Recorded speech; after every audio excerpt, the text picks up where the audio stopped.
ಓಂ ನಮಃ ಶಿವಾಯ. ಭಾರತ್ ಮಾತಾ ಶಿವಶಕ್ತಿ ಅವತಾರ್ ಸತ್ಯ ಗೀತಾ ಮುರಳಿ. ಓಂ ಪಿತಾಶ್ರೀ ಶಿವ ತಂದೆಯ ನೆನಪಿದೆಯೇ? ಮುರಳಿಯ ದಿನಾಂಕ 31/1/2026. ಪ್ರಾತಃ ಕ್ಲಾಸ್. Revise course 16/9/1968. ಓಂ ನಮಃ ಶಿವಾಯ. ಮಧುರ ಮಕ್ಕಳೇ, ಜ್ಞಾನದಿಂದ ಸದ್ಗತಿ ಸಿಗುತ್ತದೆ, ಶಾಸ್ತ್ರಗಳಿಂದ ಸದ್ಗತಿ ಸಿಗುವುದಿಲ್ಲ. ಸದ್ಗತಿಗೆ ಒಂದೇ ದಾರಿ ಇದೆ, ಅದು ಒಬ್ಬ ತಂದೆಯ ಬಳಿ ಮಾತ್ರ ಇದೆ. ಅನೇಕ ದಾರಿಗಳಿಲ್ಲ. ಶಾಂತಿ ಮತ್ತು ಸುಖದ ಆಸ್ತಿ ತಂದೆಯಿಂದಲೇ ಸಿಗುತ್ತದೆ. ಓಂ ನಮಃ ಶಿವಾಯ. ತಂದೆ ಬಂದು ಎಲ್ಲರನ್ನು ಬಹಳ ಮಧುರರನ್ನಾಗಿ ಮಾಡುತ್ತಾರೆ, ಏಕೆಂದರೆ ತಂದೆ ಪ್ರೀತಿಯ ಸಾಗರನಾಗಿದ್ದಾರೆ. ಆದ್ದರಿಂದ ಮಧುರಾತಿ ಮಧುರ ಪ್ರಿಯಾತಿ ಪ್ರಿಯ ಮಾತುಗಳನ್ನು ತಿಳಿಸುತ್ತಾರೆ. ಯಥಾ ರಾಜ ರಾಣಿ ಎಂದು ಹೇಳಲಾಗುತ್ತದೆ ಅಲ್ಲವೇ? ಸತ್ಯಯುಗದಲ್ಲಿ ಬಹಳ ಮಧುರರಾಗಿರುತ್ತಾರೆ. ಎಷ್ಟೊಂದು ಮಧುರರಾಗಿರುತ್ತಾರೆಂದರೆ ಇಲ್ಲಿಯವರೆಗೂ ಅವರನ್ನು ಪ್ರೀತಿಯಿಂದ ಪೂಜಿಸುತ್ತಾರೆ, ಮಡಿಲಲ್ಲಿ ತೆಗೆದುಕೊಳ್ಳುತ್ತಾರೆ. ರಾಜಕುಮಾರ ನಂತರ ಮಹಾರಾಜ ಆಗುತ್ತಾನಲ್ಲವೇ? ಅಲ್ಲಿ ಎಂದಿಗೂ ದೇಹಾಭಿಮಾನ ಮುಂತಾದವು ಇರುವುದಿಲ್ಲ. ಯಾರೂ ಧ್ಯಾನಕ್ಕೆ ಹೋಗುವುದಿಲ್ಲ. ಮೂಲ ಕಾರಣ ಪವಿತ್ರತೆಯಾಗಿದೆ. ಅಲ್ಲಿ ರಾವಣನೇ ಇಲ್ಲದ ಕಾರಣ ದೇಹಾಭಿಮಾನ ಇರುವುದೇ ಇಲ್ಲ.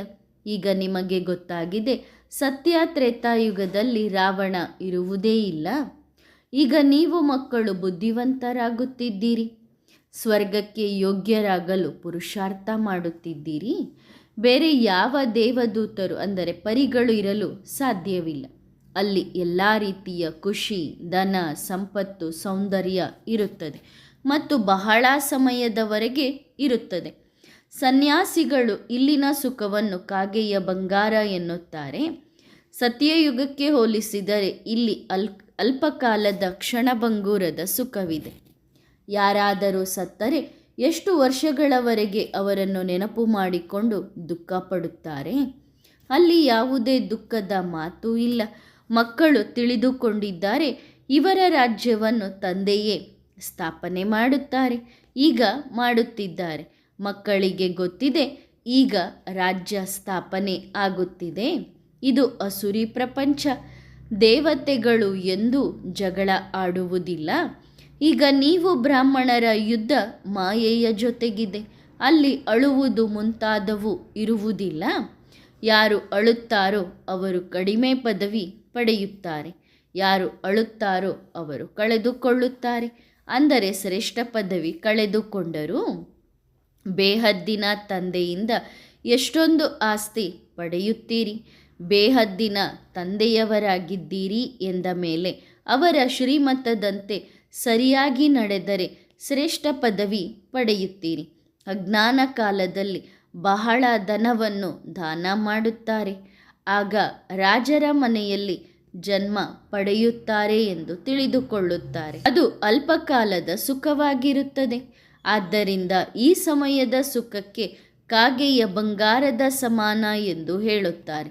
ಬಹಳ ದುಃಖವಿದೆ, ಅದರಲ್ಲಿ ಸುಖ ಸ್ವಲ್ಪವಿದೆ. ಕಾಗೆಯ ಬಂಗಾರದ ಸಮಾನ. ಆದ್ದರಿಂದ ಎಚ್ಚರಿಕೆಯಿಂದ ಇರಬೇಕಾಗುತ್ತದೆ. ನಮ್ಮಿಂದ ಯಾವುದೇ ಉಲ್ಟಾ ಕೆಲಸ ಆಗುತ್ತಿಲ್ಲ ತಾನೇ? ತಂದೆ ಮಕ್ಕಳಿಗೆ ಸುಖದ ಆಸ್ತಿ ಕೊಡುತ್ತಾರೆ ಎಂದ ಮೇಲೆ ಮಕ್ಕಳು ಸಹ ತಮ್ಮ ಸಹೋದರರಿಗೆ ಸುಖದ ಆಸ್ತಿ ಕೊಡಿ ಎಂದು ಹೇಳುತ್ತಾರೆ. ಅಲ್ಪದ ಆಯುಷು ದೀರ್ಘ ಎಂದು ಹೇಳಿರುವುದರಿಂದ ಮನುಷ್ಯರಿಗೆ ಗೊಂದಲ ಉಂಟಾಗಿದೆ. ಇದು ಸಹ ಡ್ರಾಮಾದಲ್ಲಿದೆ. ಮನುಷ್ಯರ ಬುದ್ಧಿಯಲ್ಲಿ ಬಹಳ ಘೋರ ಅಂಧಕಾರವಿದೆ ಎಂದು ಮಕ್ಕಳು ತಿಳಿದುಕೊಂಡಿದ್ದಾರೆ. ನೀವು ಎಷ್ಟೊಂದು ತಿಳಿಸುತ್ತೀರಿ. ಬಾಬಾ ಸಹ ಪತ್ರ ಬರೆಯುತ್ತಾರೆ, ಪವಿತ್ರತೆ ಇಲ್ಲದೆ ಮನುಷ್ಯರ ನಡತೆ ಸುಧಾರಣೆ ಆಗುವುದಿಲ್ಲ ಎಂದು. ಕೇವಲ ಇದನ್ನು ತಿಳಿಸಿರಿ. ಈಗ ನೀವು 5 ವಿಕಾರಗಳ ಮೇಲೆ ಜಯ ಗಳಿಸುತ್ತಿದ್ದೀರಿ. ಅಲ್ಲಿ ರಾವಣನ ರಾಜ್ಯವೇ ಇರುವುದೇ ಇಲ್ಲ. ರಾವಣನ ಮೇಲೆ ಜಯ ಗಳಿಸುವುದರಿಂದ ಪದವಿ ಸಹ ಅಂತಹದ್ದೇ ಸಿಗುತ್ತದೆ. ಶಿಕ್ಷಣದ ಕಡೆಗೆ ಗಮನ ಕೊಡುವುದು ಮಕ್ಕಳ ಕರ್ತವ್ಯವಾಗಿದೆ. ನಮ್ಮ ಪದವಿಗೆ ಪೆಟ್ಟು ಬೀಳುವಂತಹ ಯಾವುದೇ ಅಕರ್ತವ್ಯ ಕೆಲಸ ನಮ್ಮಿಂದ ಆಗಬಾರದು. ಇಲ್ಲಿ ಓದಿ ನಂತರ ಓದಿಸಲಾಗುತ್ತದೆ ಎಂದು ನೀವು ಮಕ್ಕಳಿಗೆ ಗೊತ್ತಿದೆ. ಎಲ್ಲರಿಗೂ ಬೇಹದ್ದಿನ ತಂದೆಯ ಪರಿಚಯ ಕೊಡಬೇಕು. ಬೇಹದ್ದಿನ ತಂದೆ ಹೇಳುತ್ತಾರೆ, ನನ್ನನ್ನು ನೆನಪು ಮಾಡಿರಿ, ಆಗ ನೀವು ಪಾವನರಾಗುತ್ತೀರಿ. ಪಾವನ ಪ್ರಪಂಚದಲ್ಲಿ ಸುಖವೇ ಸುಖವಿದೆ. ರಾವಣನನ್ನು ಸುಡುತ್ತಾರೆ, ಆದರೆ ನಾವು ರಾವಣನ ರಾಜ್ಯದವರು ಎಂದು ಯಾರ ಬುದ್ಧಿಯಲ್ಲಿಯೂ ಬರುವುದಿಲ್ಲ. ಈಗ ನೀವು ರಾಮನ ಸಂಪ್ರದಾಯದವರು. ಸತ್ಯಯುಗದಲ್ಲಿ ರಾಮನ ಮಾತು ಬರುವುದೇ ಇಲ್ಲ. ಇಲ್ಲಿ ದುಃಖದಲ್ಲಿ ನೆನಪು ಬರುತ್ತದೆ, ಆದರೆ ರಾಮರಾಜ್ಯ ಕಳೆದು ಹೋಯಿತು. ಅಂದರೆ ಅದೀಗ ಇಲ್ಲ, ಆ ರಾಮರಾಜ್ಯ ಮುಗಿದೋಗಿದೆ. ಈಗ ರಾವಣನ ರಾಜ್ಯವಿದೆ.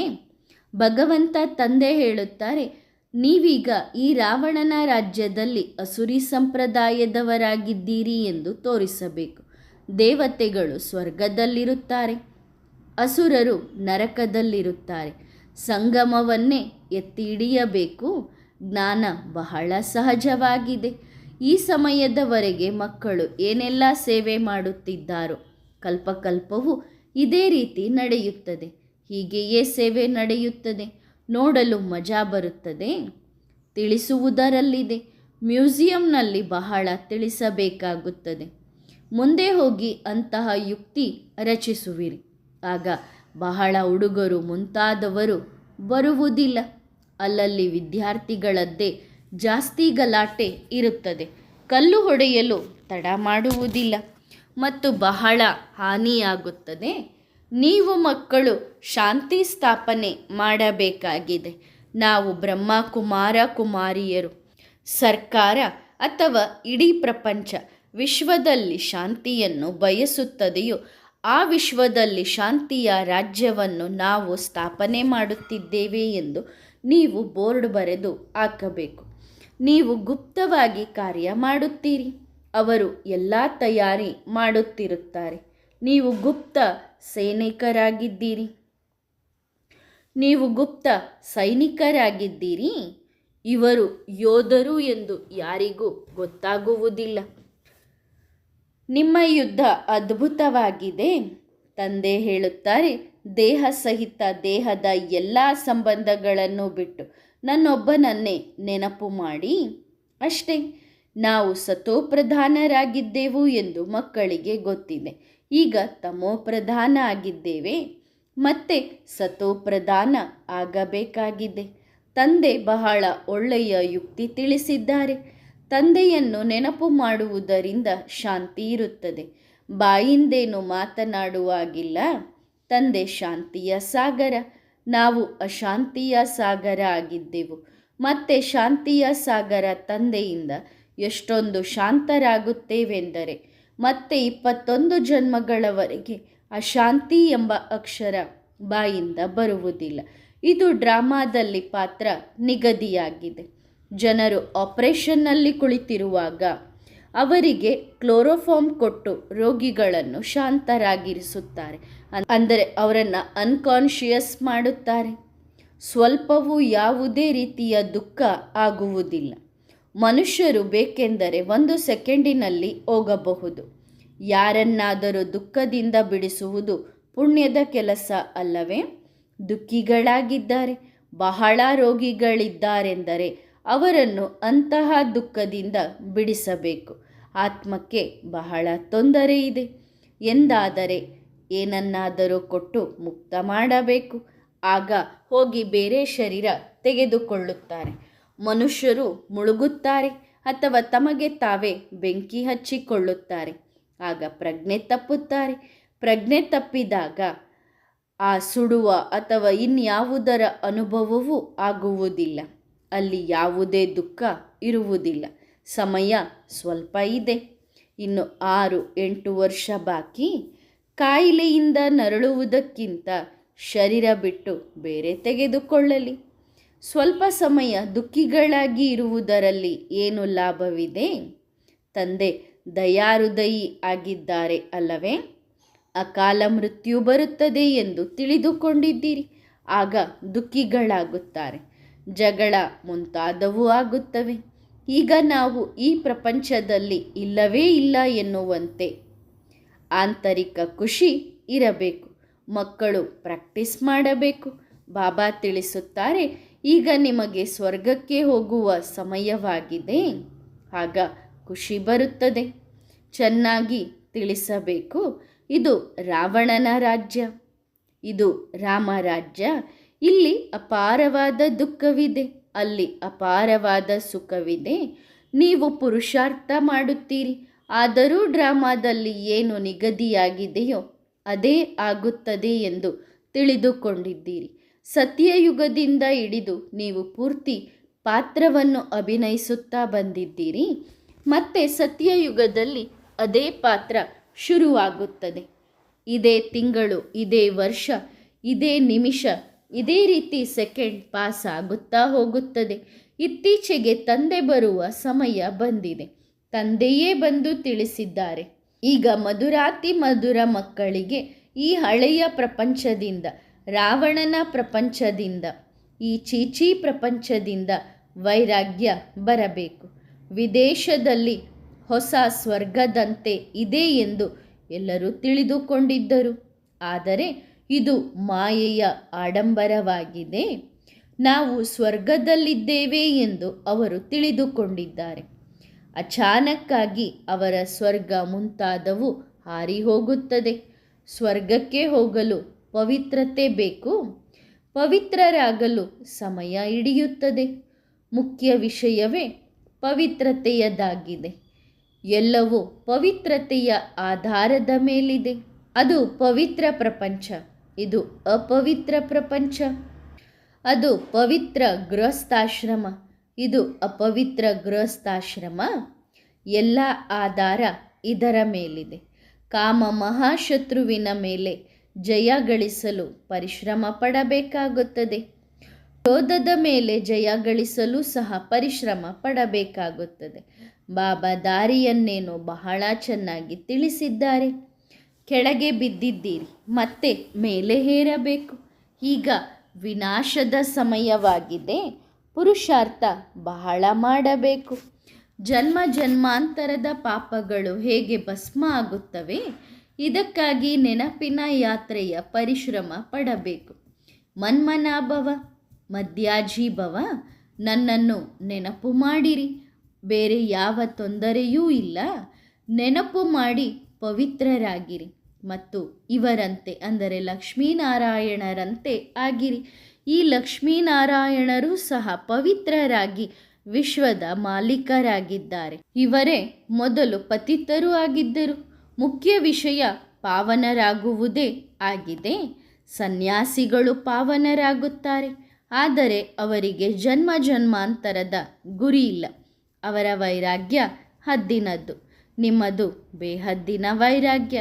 ಸನ್ಯಾಸಿಗಳು ನೀವೂ ಆಗಿದ್ದೀರಿ, ಅವರು ಸನ್ಯಾಸಿಗಳು ಆಗಿದ್ದಾರೆ. ಅಣ್ಣ ತಂಗಿಯರಾಗದೆ ಆಸ್ತಿ ಪಡೆಯಲು ಸಾಧ್ಯವಿಲ್ಲ.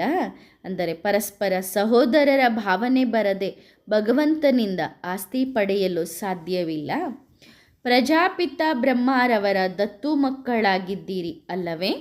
ಆಗ ಅಣ್ಣ ತಂಗಿಯರಾದಿರಿ. ಹೌದು, ಪವಿತ್ರತೆಗಾಗಿಯೇ ಅಣ್ಣ ತಂಗಿಯರಾಗುತ್ತಾರೆ. ಆಗ ಅವರ ದೃಷ್ಟಿ ಕ್ರಿಮಿನಲ್ ಆಗಿ ಇರುವುದಿಲ್ಲ. ಪ್ರಜಾಪಿತ ಬ್ರಹ್ಮ ಎಂದು ಗಾಯನ ಮಾಡಲಾಗುತ್ತದೆ ಎಂದ ಮೇಲೆ ಅವಶ್ಯವಾಗಿ ಮಕ್ಕಳು ದತ್ತು ಆಗಿರಬಹುದು. ಆಗ ಬ್ರಹ್ಮನ ಮಕ್ಕಳು ಎಂದು ಕರೆಸಿಕೊಳ್ಳುತ್ತಾರೆ. ಬ್ರಹ್ಮ ಏಕೆ ದತ್ತು ತೆಗೆದುಕೊಳ್ಳುತ್ತಾರೆ ಎಂಬ ತಿಳುವಳಿಕೆ ನಿಮಗಿದೆ. ಬ್ರಹ್ಮನ ಬಳಿ ಆಸ್ತಿ ಇಲ್ಲ. ಲೌಕಿಕ ಮತ್ತು ಪಾರಲೌಕಿಕ ತಂದೆಯಿಂದ ಆಸ್ತಿ ಸಿಗುತ್ತದೆ, ಆದರೆ ಈ ಅಲೌಕಿಕ ತಂದೆಯಿಂದ ಆಸ್ತಿ ಸಿಗುವುದಿಲ್ಲ. ಇವರ ಮೂಲಕ ಬೇಹದ್ದಿನ ತಂದೆಯಿಂದ ಆಸ್ತಿ ಸಿಗುತ್ತದೆ. ಇವರು ರಚನೆ ಅಲ್ಲವೇ? ಈ ರೀತಿ ಇವರು ದೊಡ್ಡಣ್ಣ ಆದರು. ಎಲ್ಲರೂ ಓದುತ್ತಾರೆ, ಇವರೂ ಓದುತ್ತಾರೆ. ಇವರು ದತ್ತು ಆಗಿದ್ದಾರೆ, ನೀವು ದತ್ತು ಮಕ್ಕಳು ಆಗಿದ್ದೀರಿ. ತಂದೆ ಹೇಳುತ್ತಾರೆ, ಇವರನ್ನು ನೆನಪು ಮಾಡುವುದರಿಂದ ಏನು ಲಾಭ? ಅಂದರೆ ಬ್ರಹ್ಮನನ್ನ ನೆನಪು ಮಾಡುವುದರಿಂದ ಏನು ಲಾಭ? ಯಾರಿಂದ ಆಸ್ತಿ ಸಿಗುತ್ತದೋ ಅವರನ್ನು ನೆನಪು ಮಾಡಬೇಕು. ಅಂದರೆ ಬ್ರಹ್ಮನನ್ನು ನೆನಪು ಮಾಡುವುದರಿಂದ ಯಾರೂ ಪಾವನರಾಗಲು ಸಾಧ್ಯವಿಲ್ಲ. ಇವೆಲ್ಲವೂ ಅರ್ಥ ಮಾಡಿಕೊಳ್ಳುವ ವಿಷಯಗಳಾಗಿವೆ. ತಂದೆ ಹೇಳುತ್ತಾರೆ, ನಾನು ಯಾವುದೇ ವೇದ, ಶಾಸ್ತ್ರ, ಉಪನಿಷತ್ತುಗಳನ್ನು ಹೇಳುವುದಿಲ್ಲ. ಅದೇ ಗೀತೆಯನ್ನು ಹೇಳುತ್ತೇನೆ. ನೀವು ಓದುತ್ತಾ ಬಂದಿರುವುದರಲ್ಲಿ ತಪ್ಪುಗಳಿವೆ. ಇದರಲ್ಲಿಯೇ ನಿಮ್ಮ ವಿಜಯ ಆಗಲಿದೆ. ಭಗವಂತ ಸರ್ವವ್ಯಾಪಿ ಅಲ್ಲ ಎಂದು ಯಾವಾಗ ಸಿದ್ಧ ಮಾಡಿ ತಿಳಿಸುತ್ತೀರೋ ಅವರು ತಂದೆ, ನಾವು ಮಕ್ಕಳು ಎಂದು ಗೊತ್ತಾಗುತ್ತದೆ. ಆಗ ಗೀತೆಯ ಭಗವಂತನು ಸಿದ್ಧವಾಗುತ್ತಾನೆ. ರಚನೆಯಿಂದ ರಚನೆಗೆ ಆಸ್ತಿ ಸಿಗಲು ಸಾಧ್ಯವಿಲ್ಲ. ಬ್ರಹ್ಮ, ವಿಷ್ಣು, ಶಂಕರ ರಚನೆಯಾಗಿದ್ದಾರೆ. ಮೇಲೆ ಶಿವ ಪರಮಾತ್ಮಾಯ ನಮಃ ಇದೆ. ಶ್ರೇಷ್ಠಾತಿ ಶ್ರೇಷ್ಠ ಆದರಲ್ಲವೇ? ಅವರು ಪಾರಲೌಕಿಕ ತಂದೆ, ಇವರು ಅಲೌಕಿಕ. ಇವರ ಮೂಲಕ ತಿಳಿಸುತ್ತಾರೆ. ಆದ್ದರಿಂದ ತಂದೆಯ ನೆನಪು ಅವಶ್ಯವಾಗಿ ಬರುತ್ತದೆ. ಇವರು ಬ್ರಹ್ಮ ತಂದೆ. ಬಾಬಾ ಬ್ರಹ್ಮನ ಮೂಲಕ ನಮಗೆ ಓದಿಸುತ್ತಾರೆ. ತಂದೆಗೆ ಶರೀರ ಬೇಕಲ್ಲವೇ? ಆಗ ಇವರ ಮೂಲಕ ಓದಿಸುತ್ತಾರೆ. ಹಾಗೆ ನೋಡಿದರೆ ನಾವೆಲ್ಲರೂ ಅವರ ಮಕ್ಕಳೇ. ಆದ್ದರಿಂದ ಅವರಿಂದಲೇ ಆಸ್ತಿ ಸಿಗಬೇಕು. ಬೇಹದ್ದಿನ ತಂದೆಯಿಂದ ಬೇಹದ್ದಿನ ಆಸ್ತಿ ಸಿಗುತ್ತದೆ. ಅದು ಪವಿತ್ರ ನಿರ್ವಿಕಾರಿ ಪ್ರಪಂಚವಾಗಿತ್ತು. ಈಗ ವಿಕಾರಿ ಪ್ರಪಂಚವಾಗಿದೆ. ವಿದೇಶಕ್ಕೂ ಯಾರಾದರೂ ಹೋಗಲಿ, ಪ್ರಾಚೀನ ಯೋಗದಿಂದ ಪ್ಯಾರಡೈಸ್ ಸ್ಥಾಪನೆ ಆಗುತ್ತದೆ ಎಂಬುದನ್ನು ಅವರು ಒಪ್ಪುತ್ತಾರೆ. ನೆನಪಿನಿಂದ ಪವಿತ್ರರಾಗಿ ಹೊಸ ಪ್ರಪಂಚದ ಮಾಲೀಕರಾಗುತ್ತೇವೆ ಎಂದು ನೀವು ತಿಳಿದುಕೊಂಡಿದ್ದೀರಿ. ಹೊಸ ಪ್ರಪಂಚದ ಮಹಿಮೆ ಬಹಳ ಇದೆ. ಅದೃಷ್ಟದಲ್ಲಿ ಇಲ್ಲದಿದ್ದರೆ ಎಷ್ಟೇ ಪರಿಶ್ರಮ ಪಟ್ಟರೂ, ತಲೆ ಚೆಚ್ಚಿಕೊಂಡರೂ ಏನೂ ಆಗುವುದಿಲ್ಲ ಎಂದು ನೋಡಲಾಗುತ್ತದೆ. ಮುಂಬೈನಲ್ಲಿ ಕಲ್ಕಾದೇವಿ ಪ್ರದರ್ಶನದಲ್ಲಿಯೂ ತಿಳಿಸಲಾಯಿತು. ಕೃಷ್ಣ ಕುಮಾರನಾಗಿ ಇರಲಿಲ್ಲ, ಮದುವೆ ಆಗಿರಬಹುದು. ರಾಧೆ ಕೃಷ್ಣರೇ ಸ್ವಯಂವರದ ನಂತರ ಲಕ್ಷ್ಮೀನಾರಾಯಣರಾಗುತ್ತಾರೆ ಎಂದು ಯಾರಿಗೂ ಗೊತ್ತಿಲ್ಲ. ಜೋಡಿ ಎಂದು ತೋರಿಸುತ್ತಾರೆ, ಆದರೆ ಅವರ ಸಂಬಂಧ ಏನು ಎಂದು ಅವರಿಗೆ ಗೊತ್ತಿಲ್ಲ. ರಾಧೆ ಕೃಷ್ಣರನ್ನು ರಾಜಕುಮಾರ, ರಾಜಕುಮಾರಿ ಎನ್ನುತ್ತಾರೆ. ಕೃಷ್ಣನನ್ನು ಮಹಾರಾಜ ಎಂದು ಕರೆಯುವುದಿಲ್ಲ, ಭಗವಂತ ಎಂದು ಕರೆಯುತ್ತಾರೆ. ನಾರಾಯಣನನ್ನು ಮಹಾರಾಜ ಎನ್ನುತ್ತಾರೆ, ಭಗವಂತ ಎಂದು ಕರೆಯುವುದಿಲ್ಲ. ಗೊಂದಲ ಇದೆ ಅಲ್ಲವೇ? ಭಕ್ತಿ ಮಾರ್ಗದಲ್ಲಿ ದಾರ ಎಷ್ಟು ಸಿಕ್ಕಾಗಿದೆ ಎಂದರೆ ಜ್ಞಾನದ ದಾರವನ್ನು ಬಿಡಿಸಲು ಯಾರಿಂದಲೂ ಸಾಧ್ಯವಿಲ್ಲ. ತಂದೆ ಹೇಳುತ್ತಾರೆ, ಇದು ಶಾಸ್ತ್ರಗಳ ಜ್ಞಾನವಲ್ಲ. ಜ್ಞಾನದಿಂದ ಸದ್ಗತಿ ಸಿಗುತ್ತದೆ, ಶಾಸ್ತ್ರಗಳಿಂದ ಸದ್ಗತಿ ಸಿಗುವುದಿಲ್ಲ. ಸದ್ಗತಿಗೆ ಒಂದೇ ದಾರಿ ಇದೆ, ಅದು ಒಬ್ಬ ತಂದೆಯ ಬಳಿ ಮಾತ್ರ ಇದೆ. ಅನೇಕ ದಾರಿಗಳಿಲ್ಲ. ಶಾಂತಿ ಮತ್ತು ಸುಖದ ಆಸ್ತಿ ತಂದೆಯಿಂದಲೇ ಸಿಗುತ್ತದೆ. ಸತ್ಯಯುಗದಲ್ಲಿ ಸುಖವೂ ಇದೆ, ಶಾಂತಿಯೂ ಇದೆ. ಅಲ್ಲಿ ಇದು ಗೊತ್ತಿರುವುದಿಲ್ಲ. ಸತ್ಯಯುಗ ಆದ ನಂತರ ತ್ರೇತಾಯುಗ ಬರುತ್ತದೆ, ಅದು ಗೊತ್ತಿರುವುದಿಲ್ಲ. ವೃದ್ಧಿ ಆಗುತ್ತದೆ ಎಂದು ತಿಳಿದುಕೊಳ್ಳುತ್ತಾರೆ, ಆದರೆ ಬೇರೆ ಯಾವುದೇ ಆಲೋಚನೆ ಇರುವುದಿಲ್ಲ. ಎಷ್ಟೊಂದು ಒಳ್ಳೆಯ ಸಂಪಾದನೆ ಇದೆ. ಬೇರೆ ಶಿಕ್ಷಣಕ್ಕಿಂತ ಇದು ಸಂಪಾದನೆಯಾಗಿದೆ. ಅಂದರೆ ಈ ಜ್ಞಾನ ಸಂಪಾದನೆಯಾಗಿದೆ. ಶಿಕ್ಷಣ ಸೋರ್ಸ್ ಆಫ್ ಇನ್ಕಮ್ ಆಗಿದೆ. ಮುಖ್ಯ ವಿಷಯ ಶಿಕ್ಷಣ ಆಗಿದೆ. ಈಗ ತಂದೆ ಹೇಳುತ್ತಾರೆ, ಪವಿತ್ರರಾಗಿರಿ. ಇಲ್ಲಿಂದ ಆತ್ಮ ಹೋದಾಗ ಕರ್ಮ ಬಂಧನದ ಮಾತು ಇರುವುದಿಲ್ಲ. ಆತ್ಮ ಎಲ್ಲಿಂದ ಎಲ್ಲಿಗೋ ಹೋಗುತ್ತದೆ. ಅಂದರೆ ಇಲ್ಲಿದ್ದಂತಹ ಆತ್ಮ ಬೇರೆ ಇನ್ನೆಲ್ಲಿಗೋ ಹೋಗಬಹುದು. ಅದೇ ಕುಲದಲ್ಲಿ ಬರುವುದಿಲ್ಲ. ಶರೀರ ಬಿಟ್ಟ ತಕ್ಷಣ ಇದೇ ಮನೆತನದಲ್ಲಿ ಜನ್ಮ ಪಡ್ಕೊಳ್ಳುತ್ತೆ ಅಂತ ಅರ್ಥ ಅಲ್ಲ. ಮೂಲ ವಿಷಯ ಪಾವನರಾಗುವುದಾಗಿದೆ. ತಂದೆ ಹೇಳುತ್ತಾರೆ, ಪರಸ್ಪರ ಸಹೋದರ ಸಹೋದರರಾಗಿರಿ. ದೇಹ ಸಹಿತ ದೇಹದ ಸಂಬಂಧ ಬಿಟ್ಟು ನಿಮ್ಮನ್ನು ಆತ್ಮ ಎಂದು ತಿಳಿದುಕೊಳ್ಳಿ. ಎಷ್ಟೊಂದು ಆತ್ಮಗಳಿದ್ದಾರೆ. ಎಲ್ಲರೂ ತಮ್ಮ ಮನೆಗೆ ಹೋಗುತ್ತಾರೆ. 500 ಕೋಟಿ ಆತ್ಮಗಳ ಗುಂಪು ಇದೆ. ಮಿಡತೆಗಳ ಗುಂಪು ಹೋಗುತ್ತದೆ ಅಲ್ಲವೇ? ಅವು ಸಮುದ್ರವನ್ನು ದಾಟಿ ಹೋಗುತ್ತವೆ, ಎಲ್ಲೆಲ್ಲಿಂದಲೋ ಬರುತ್ತವೆ. ಇಲ್ಲಿ ನೀರಿದೆ ಎಂಬ ತಿಳುವಳಿಕೆ ಅವುಗಳಿಗೂ ಇದೆ. ಕೆಳಗೆ ಇಳಿದರೆ ನೀರಿನಲ್ಲಿ ಹೋಗುತ್ತೇವೆ.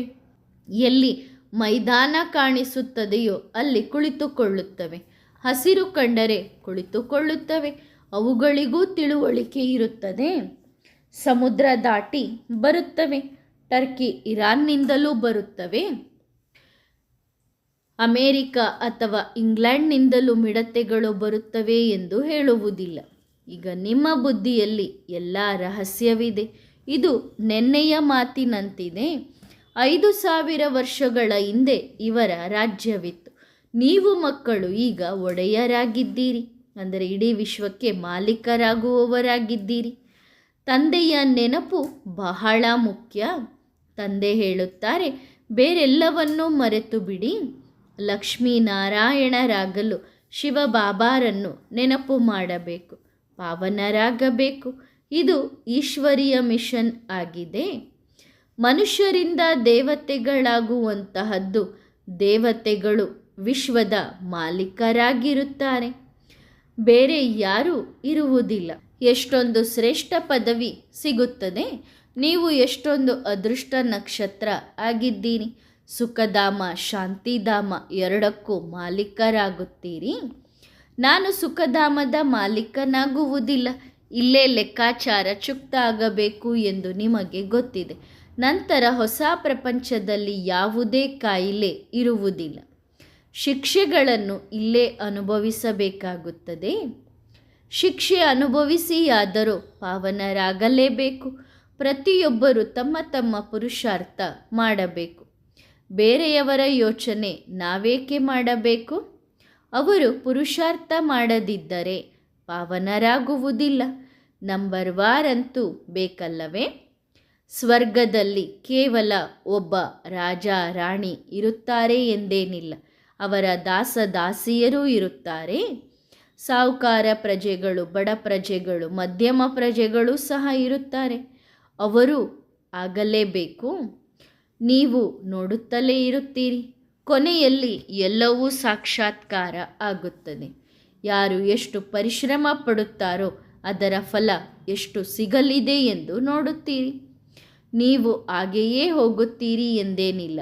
ರಾಯಲ್ ಮನೆತನದವರು ಯಾರಾಗುತ್ತಾರೆ ಎಂದೂ ಸಹ ಸಾಕ್ಷಾತ್ಕಾರ ಆಗುತ್ತದೆ.